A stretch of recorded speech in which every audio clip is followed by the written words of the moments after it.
Sleep lists are single category lists that I recite in my most calm and relaxing voice possible. They're backed with a little bit of soothing music or sound, and they help people get to sleep. And I came up with the idea because I searched and searched for this podcast. Like I just assumed it already existed in the universe. And I wanted it to help me sleep because I had a lot of trouble sleeping at the peak of my burnout, anxiety, and depression. And so I was looking for a new tool because my previous tools weren't working. And it didn't exist. And so I thought, well, I can make that I can do. I can create this. And so I actually listened to Sleep Lists to go to sleep. Just a little taster of what is coming up on the show. But first, please do like this video and subscribe to the channel. And also tell your friends and family about this podcast. Please let us know in the comments if you would like to hear any particular topic in relation to sleep or health. And I will create a show especially for you, just for asking the question. So let's get on with the show.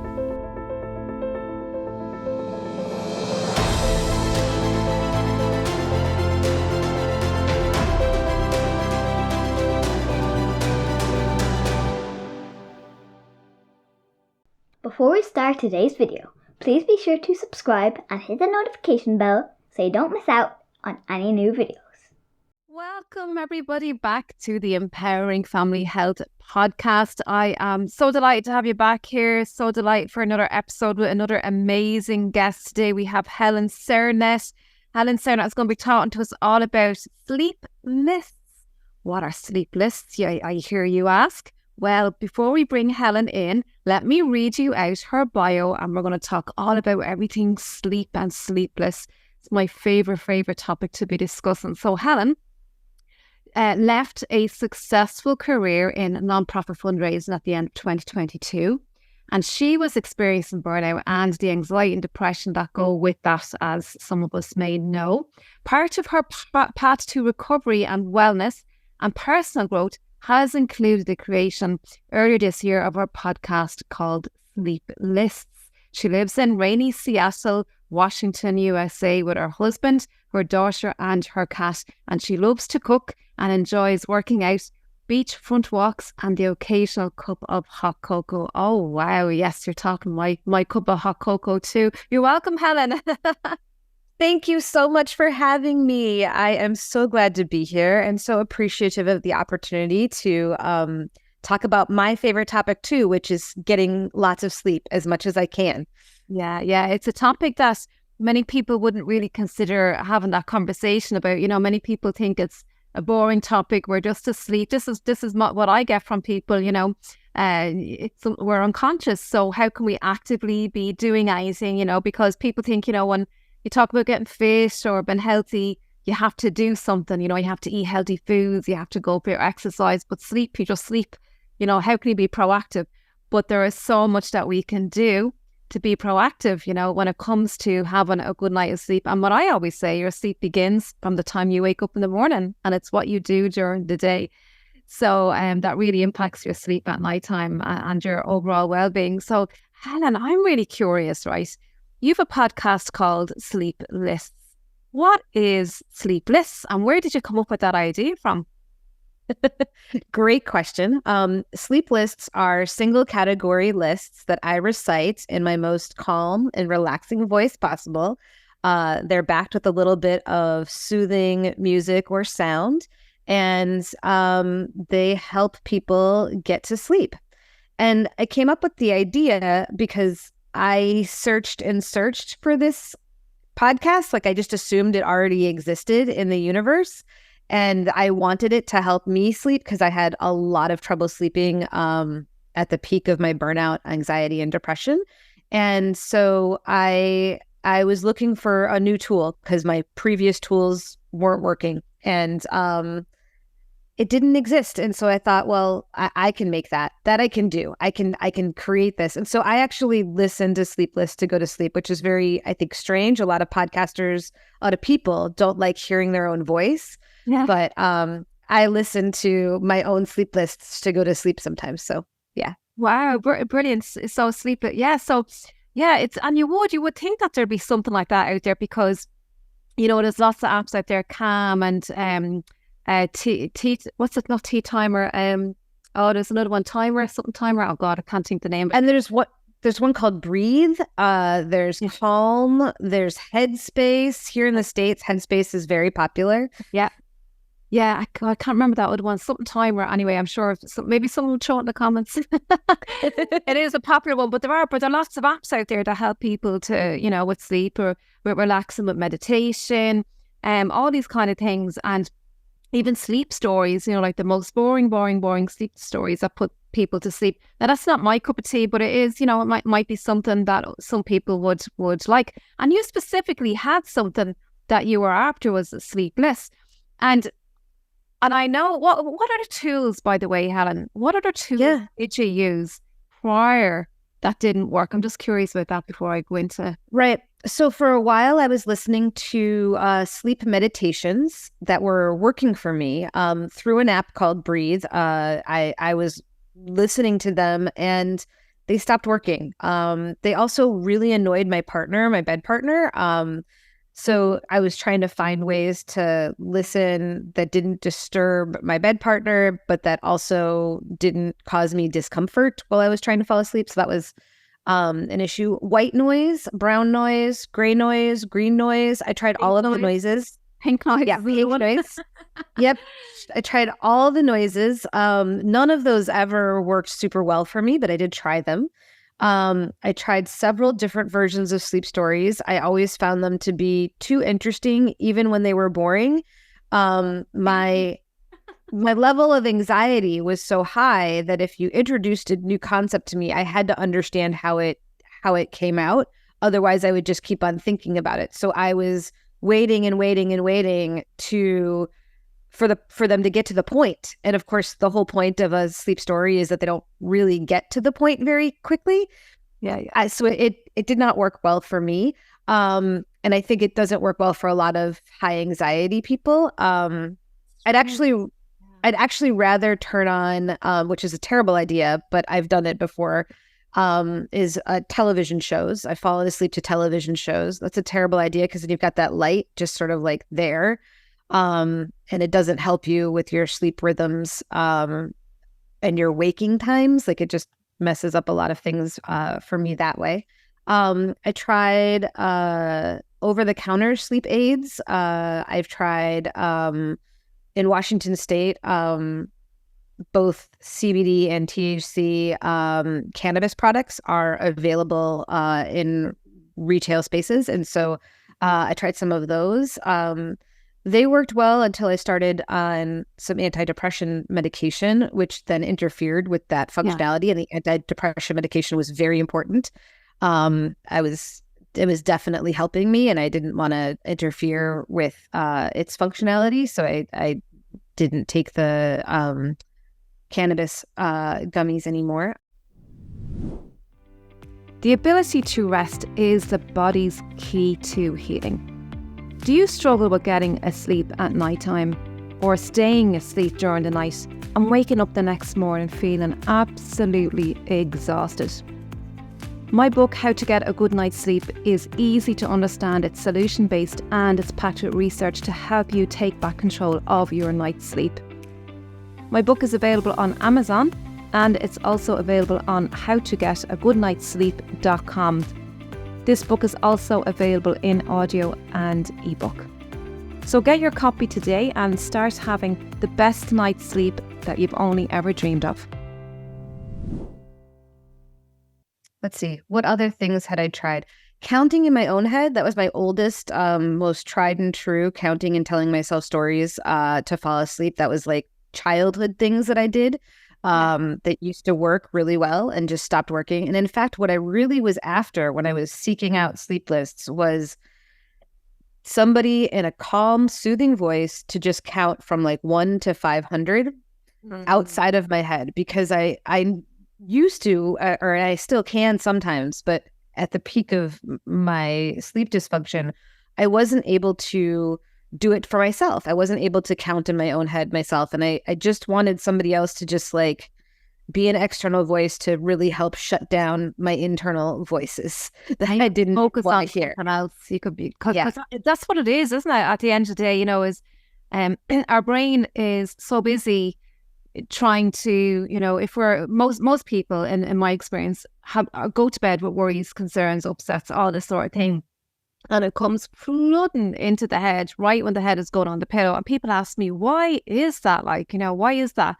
And, you know, we're so busy during the daytime with distractions and what have you. And then when we're going to bed at nighttime, this is when we don't have the distractions. And that's why it comes up. So that's kind of it in a nutshell. You know, there's obviously more that you can add to that. But that's ultimately what's kind of happening. We're so busy and keeping ourselves distracted. And then the brain comes along, and the brain is just trying to find something or do something to help us, you know, to keep us safe, because that's what the brain is doing.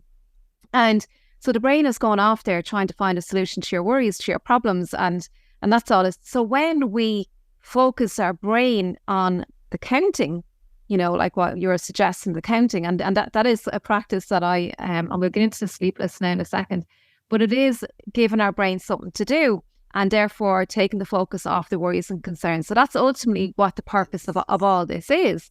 So that's going to bring us in nicely to your sleep lists themselves. So because you've got a lot of sleepless, and I've listened to them, and your voice is very, very soothing, I have to say. I had to double take. Is that really, Helen?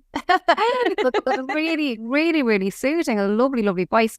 So tell us, you know, the different types of sleepless and you know, why they work, or what your favorite one is, because there's loads of them.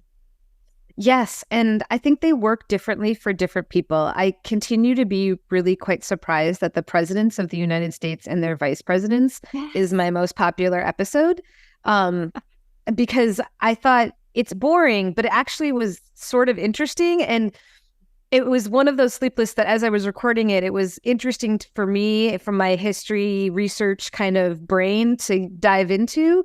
And so I was surprised when so many people were like, oh yeah, this is exactly what I needed to fall asleep, because I found it so fascinating that I sort of thought, oh, at the end after I recorded, I was like, this is going to keep too many people awake. But in fact, I managed to make it boring enough, apparently. Wow. A lot of people fall asleep. But it's not like other people have said to me, oh, I don't like that episode or the states and capitals episode at all, because as an American citizen, I feel like I should know this, but I don't. Yeah. And so I feel like I need to like listen to learn. And I'm like, oh, that's not the point. I didn't want anybody. I mean, you can listen to learn, but honestly, I'm getting ready to make the transcripts available on my Patreon so that folks can just download them if they need them. I think, you know, there's no end to the kind of lists and the kind of people they can serve. And, you know, the more lists that you have, you know, people have the choice, and they're not going to like everything. Do you know what I mean? And right. Yes, some of them can be, you know, more suitable to if you live in America or if you live in Ireland, or, you know, I suggested to you to do one on the best sites to visit in Ireland, because I'm always been asked that as an Irish, you know, from the American people, you know, where's a good place to go? I want to visit Ireland, you know, and the Cliffs of Moher, you know, all those kind of places, they're really top places to visit in Ireland. So that might be something as well. And you mentioned learning, right? And I think when you have the lists and the learning, our brain waves actually slow right down when we're asleep. And Bruce Lipton talks a lot about this. Bruce Lipton and Joe Dispenza, you know, about the subconscious brain, because that's highly suggestible to when we're going to sleep at nighttime. So it can actually help us learn, you know, your list, whatever the list is, you know, if it's, I don't know, whatever list that, you know, the names of states or rivers in America or whatever, I don't know. That's your area. but I think we can actually learn more easily, because the brainwaves have slowed down, and this is when the learning sticks. And when we listen to something like that as we're going to sleep at nighttime, there's more probability of it sticking and us learning. So we're learning something where it was consciously kind of doing that, and it's going into the subconscious. So it's a great way to learn. What do you think? Yeah, I think people can use you know, that for all kinds of things, especially if you can figure out the best ways to get the recall from it, right? But I mean, for me, it's fun to research topics from like this season. I've focused on expressions about sleep. And I don't know how many of them translate for you in Ireland, but we use counting sheep, of course, which I think is pretty universal. Let sleeping dogs lie. And I did a whole list of 300 and some breeds of dogs. I did for the sheep, I did breeds of sheep. Watching grass grow is another thing that we talk about as being boring. And so species of grass came up. And so we did a whole list of grasses. And then watching paint dry is another expression that people use to talk about something being really boring and making you sleepy. Yeah. And so I generated a list of 499 names of beige paint. Oh, and, God. Yeah. I didn't think there'd be that many colors of beige. You know, they've been making beige paint for a really long time, but they come up with new names all the time. And there are only so many colors on the spectrum, but you can rename things over and over again. So yeah, a lot of them have sort of beach themes or desert themes, or my favorite are the cheese themed ones. Like there's, you know, like golden Gouda or like creamy brie. Wow. And yeah, so anyway, that's the list that actually just I released most recently was the 499 shades of beige. But the idea is that that's going to work for somebody, maybe a very different person in terms of what they need for falling asleep than the list of sheep, which is an actual list of actual breeds of sheep that exist in the world versus a fantasy of colors of beige. Yeah. And I listened to your podcast, and as I said, your voice is lovely, and I think my interpretation is, for some people is they may listen, consciously they may listen to what you're actually saying, but it will get to a point, and I could be wrong, but this is my you get to a point where you're just hearing it's the vibration of your voice that lull, and then the background music as well, and it really brings the brain waves down. It really slows the brain waves down because your brain waves is matching that. So you've stopped focusing on the words that you're saying, but it's more the vibration then, and it's just lulling you into that sleep as well. So there's different things happening in your podcast. And people use it, both to fall asleep initially when they go to bed. But I've also had a lot of listeners tell me that if they wake up in the middle of the night and can't shut their brains off for whatever reason that they were disturbed or interrupted in their sleep, they put one of those on. I have one listener who, like, if she can't fall asleep, she knows that if she turns on the list of the original 150 Pokemon, she will be asleep instantly. Like, she will just go right to sleep. Wow. And that's her jam. Like, Pokemon characters, that one works for her. So it is fun that I've tried to get an array of topics, and I continue to do different topics because I think different lists will resonate with people, and they're very reusable. Lots of people reuse them from start to finish all the way through, and then other people, if it's a longer episode and they only need about 10, 20 minutes to help them get to sleep, they'll start a little bit further on in the episode, different times, so that they pick up and start falling asleep to different aspects of the list. Wow. I'm just sitting here thinking, will you be doing one for Christmas, or is it too early to talk about Christmas? Oh, I've been thinking about my holiday ones. Yes, I need to put one out. I'd like to put one out for both Christmas and Thanksgiving. U.S. Thanksgiving is a big holiday, and both of them have a lot of travel associated with them, which can be so disruptive to sleep. So I'd like to put something extra special out for my listeners related to that idea of being kind of displaced from maybe the bed that you're normally in, and you don't have your normal pillow, and maybe you're stuck sleeping on somebody's very not so good spare mattress. It's true because, like, even if you travel and you're going on your holidays, and it is true that because you're not in your original environment, that your body doesn't feel safe. Now, you might think, of course I'm safe. I'm in a hotel, the room is secure or whatever. But your body doesn't feel safe because it's not a familiar environment. So there is an element of that may interrupt your sleep. And for me now, when I go to a hotel room, what bugs me is all the little red lights, I always bring a black tape and I put it over, like the TV would be on standby. If I can't find the plug or whatever, because normally I'll unplug it from the wall, I put the black tape over it. Those little things like that now, can drive you nuts in the middle of the night or whatever. But yeah, it's So brilliant. yeah, it's a tip that I give. Yeah, it's so true. Like, but tell us as well now, Helen. So you got your sleepless, and what you said about I'm not to lose my train of thought now, but what you said about the traveling and all of that.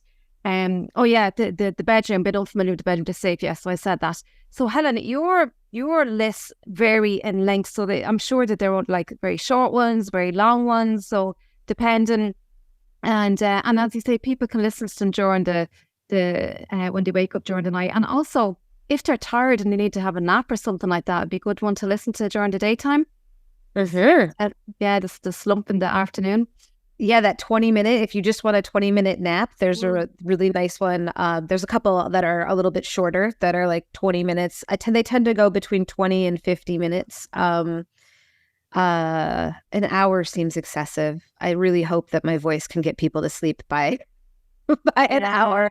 But or maybe they just need to do something else, because there is that moment. Like, that's the other thing that I sometimes do, is breath work. If I can't quiet my body, it's one thing to be able to quiet your mind, and the lists really help with quieting your mind. But if I can't quiet my body, there's a lot of like, I'll do some stretching and breath work out of bed and then get back into bed and try again with my brain a little bit more settled. Yeah, that's true. Why do you find, or have you found, that listening to your own podcasts and what have you, obviously your sleep has improved, right? So what has that given you? What would you like to say to people, because there are some people out there, Helen, who are just resigned, and they say things like, I just don't sleep well, or I wake up at whatever 3 o'clock in the morning. I always say to people, be careful what you tell yourself, because your brain believes you. So mindset and our beliefs is very, very big. But you've obviously improved your sleep, and you really believe, because you're producing this podcast off your own bat, and it's taking a lot of time and what have you, and you really want to help people because you obviously understand the value of sleep. So can you tell us a little bit about what it's provided for you? Oh my goodness. Sleep is medicine. And like I say that a little bit as a joke, but also like there's plenty of research, and I've now listened to enough healthcare experts talk about the value of sleep, and how it can support lowering high blood pressure. It can support your type 2 diabetes recovery. It can support for me, it absolutely helped with depression and anxiety. I'm a lot less anxious when I have enough sleep. Lot less anxious when I have enough sleep. It can help with seizure disorders. It can help you lose weight. It can help you have more energy. It can help you gain your memory back. It can help you with hormonal adjustments, perimenopause and menopause. It can help. And so for me personally, the value of sleep has been really, really getting pieces of my life back that I was really afraid were gone. Like, I was really afraid that like being able to think clearly and manage my executive functioning was gone. And I was like, I need that. I really do need my executive functioning. I'd like it back. And sleep has helped me get it back. I'm much more protective of my sleep time. And I think I grew up in a culture where it was work hard, play hard, sleep when you die. And that's a terrible mantra. I had bought into it. And so I'm trying to, raise my daughter in a world where we talk about the value of sleep. So she is at an age where she's advocating a lot for a later bedtime. And my answer isn't, when you get to be a certain age, you can stay up later, which is a common parenting practice. My answer is your bedtime is based on when you need to wake up, because I can't change how early your school starts. Like, I don't have control over that. So how long it takes us to get ready and get you out the door and make sure that you're well fed and have all of your materials and art in a panic. Like, that's the amount of time that's when you can wait. That's when you have to wake up. And so when you go to bed is based on 9.5 hours prior to that. Yeah, absolutely. That's brilliant. And yeah, because it's, some people's wake up time is socially dependent. And with children, like, and especially in America, I mean, I've read all sorts of reports about school time starting so early in America. And like here in Ireland, it's 8:30, 9 o'clock, typically when school starts here. But you guys are doing the bus thing, and they could be up anywhere from 5:30, 6 o'clock in the morning, and the bus picking them up. And oh my God. And I was horrified when I was younger, because my auntie used to live in America, and, my cousins would be starting school at whatever time, like 7:30, 8 o'clock or so. And I'd be, what? Oh, easily. Yes. Yeah, often. Holy Moses, that's crazy. And it's outside of the natural rhythms of teenagers, so it doesn't work. And I know that the times have been adjusted in the last number of years, and there's more work been done to try and have other schools follow suit. Is that true? It is and it isn't. I think that the best I can say is that a lot of larger school districts in the United States have come to understand that not all teenagers are capable of forcing themselves to be awake in the morning. Mm-hmm. We know that none of them want to be, but a small number of them really super cannot force themselves to be. And so there are alternative, most large school districts have alternative education programs with staggered or alternative start times. But they're not the mainstream education. And unfortunately, we end up in a weird situation where the after school activities, there's a lot of advocacy for so much extracurricular activity outside of school. So in sports and drama and clubs and activities, music, whatever, that those programs are saying, oh, well, there's not enough time for us because we're an after school thing. So then you get, anyway, so it is a bit of a mess. And that is why I talked to my daughter about the fact that she needs, to leave a window of 9.5 hours of sleep, which sounds like a lot when most Americans anyway are getting less than 6 hours of sleep at night, which is not suitable to human existence. But it sounds like a lot, but it's like, if you leave that window open, and then like if you do wake up early, you have a little bit more time to like do your own thing in the morning. And she has, autonomy to read her books or play her games. When I got breakfast and everything, she can do that. And the other thing that we talk a lot about is that robbing yourself of sleep is robbing yourself of life. Like, your longevity is dependent on the ability that you have to rest and recharge and rebuild your body. Absolutely. And for all kinds of things, I didn't mention earlier, but autoimmune disorders most people suffering from autoimmune disorders need 10 hours of sleep to stay healthy. So it's really valuable. They're continuously healing, and healing is a big part of our sleep. It's just the only time when we're in that deep phase of sleep. It's the only time. And there's studies out there to show the white blood cells, the T cells, our killer cells, are actually produced while we're sleeping at night time to have that reserve, and it's huge. And you mentioned, weight gain and weight loss and all this, and type 2 diabetes and overweight and obesity are very big at the moment, are very, very big dangerous figures, and the type 2 diabetes, and sure, that's the whole host of other problems with that. But it has been shown. I actually have a program called How to Lose Weight While You Sleep, because it's all based on the hormones, and when we sleep well, it's rhythms. Every single cell in our body, every process has a rhythm, and our metabolism, and we can best absorb and digest our food in the earlier part of the day, whereas most of us eat our biggest meal late in the evening time, and way too close to bed as well on top of that, So when we can adapt these, like I always say, go back to how it was when we were in the cave, when we were living in the cave. Now, not literally, but like if you just go and have a look at how we used to live, and it was perfect. We rose when the the sun came up and went to bed when the sun went down. We didn't have lights, so we weren't on 24/7. We weren't on mobile phones in the middle of the night. Our brains weren't stimulated. We were in nature. We were grounded.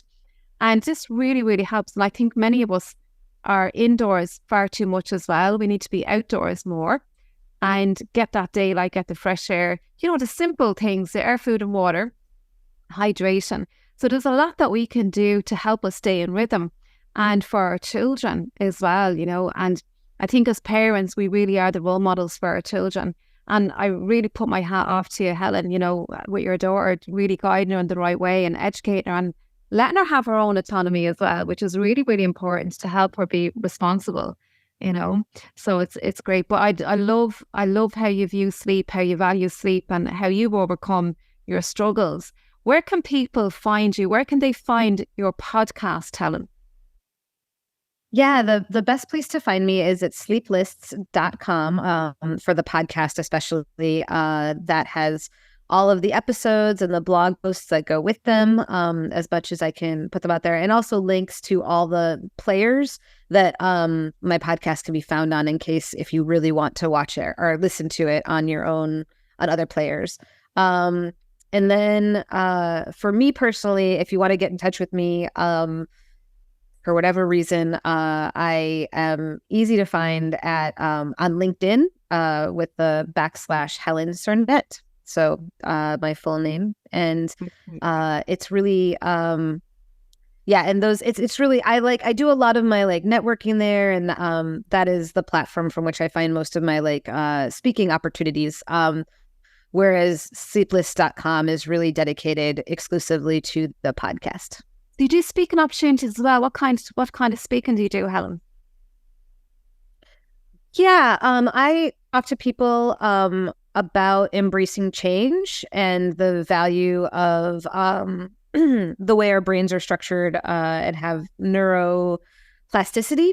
So I talk a lot about the fact that you can teach anyone of any age to do new things, and that our brains actually need those challenges to grow and feel stimulated and to counteract burnout.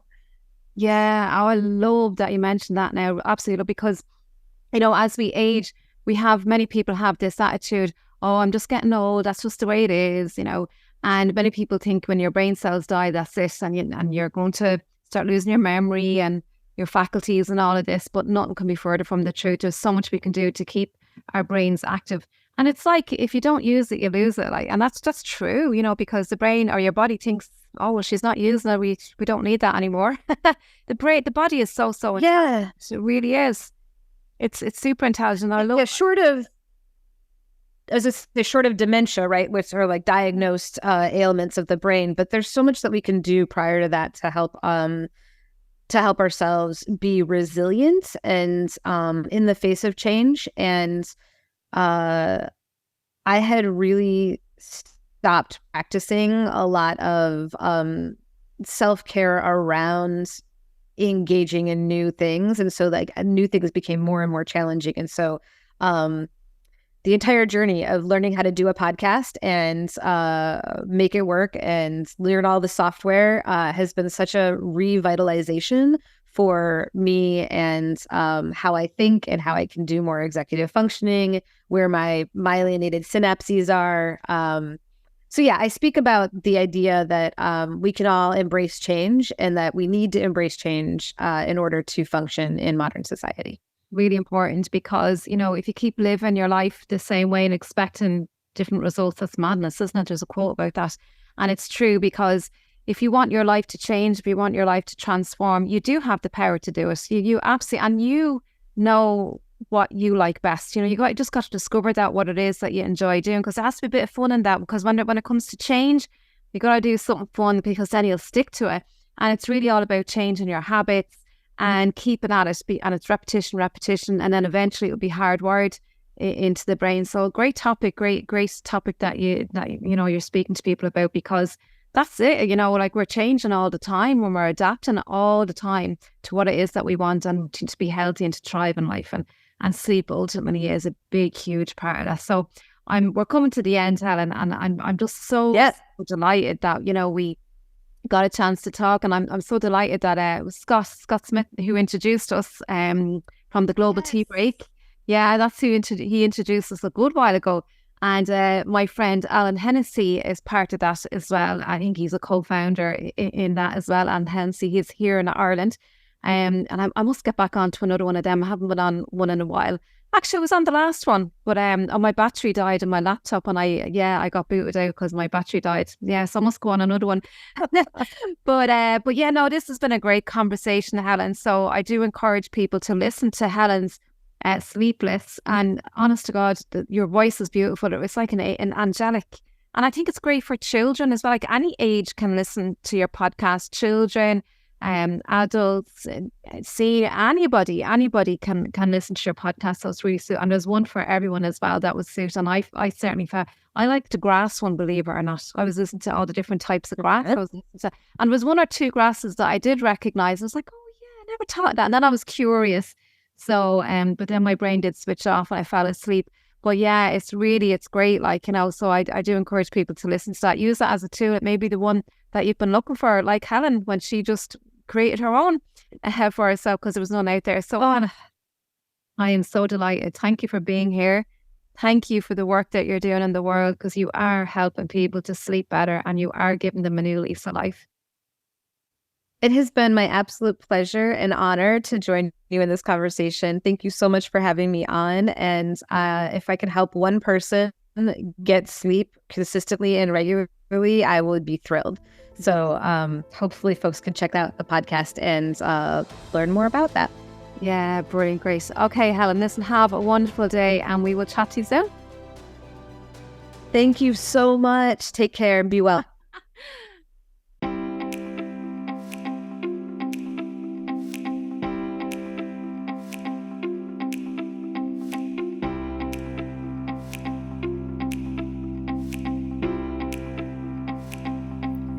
I do hope you are enjoying these conversations, and to help me continue pushing these videos and audio podcasts together, I do have an ask. I do need support to help me to keep bringing you knowledge and insights. There is a Patreon link, patreon.com/empowering family health, or you can make a donation via PayPal. All the links are in the description and the pinned comment. You can do a one-off or you can do a monthly support. So I'd really appreciate that. Thank you and have a wonderful day. Take care.